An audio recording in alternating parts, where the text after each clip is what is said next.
when lowering cholesterol increases stroke risk by 220%.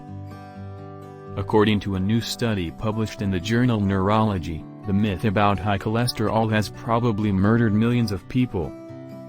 In fact, lowering your cholesterol to the recommended level of 100 mg/dl can increase your risk of having the most dangerous type of stroke by a frightening 220%. This goes against everything doctors have been preaching for the last 50 years. The researchers mined data from the Women's Health Study that included the records of 27,937 women aged 45 and up. At the beginning of the study, these women had their total cholesterol, their LDL cholesterol, their HDL cholesterol, and their triglycerides, blood fats, measured. The scientists observed them over an average of 19 years to see which of them suffered from a hemorrhagic stroke.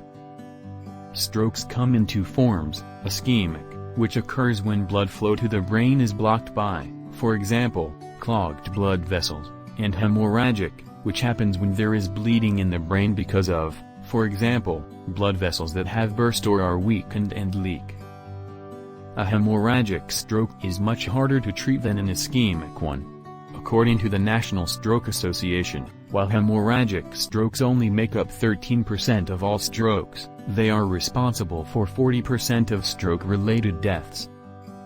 When the researchers compared women with an LDL cholesterol of 70 mg/dl or lower with those with an LDL level between 100 and 130 mg/dl, they found that members of the former group were 2.2 times more likely to have a hemorrhagic stroke than members of the latter group. This was still true after they excluded people with other stroke risks, such as high blood pressure, old age, smoking, and so forth. But it wasn't only LDL cholesterol that was a risk, and it was found that low triglycerides were equally bad. Those with the lowest fasting triglyceride levels, 74 mg/dl or lower, were twice as likely to have a hemorrhagic stroke as those with the highest fasting levels, 156 mg/dl or higher. Total cholesterol and HDL cholesterol, often called good cholesterol, had no effect on stroke incidence. This study is alarming because it shows that official cholesterol recommendations are too low.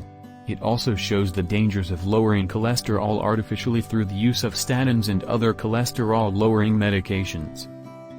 However, it is important to remove cholesterol plaque buildup in your arteries, and the only way to do that is to cut out this one ingredient that you didn't even know you were consuming. See the description below.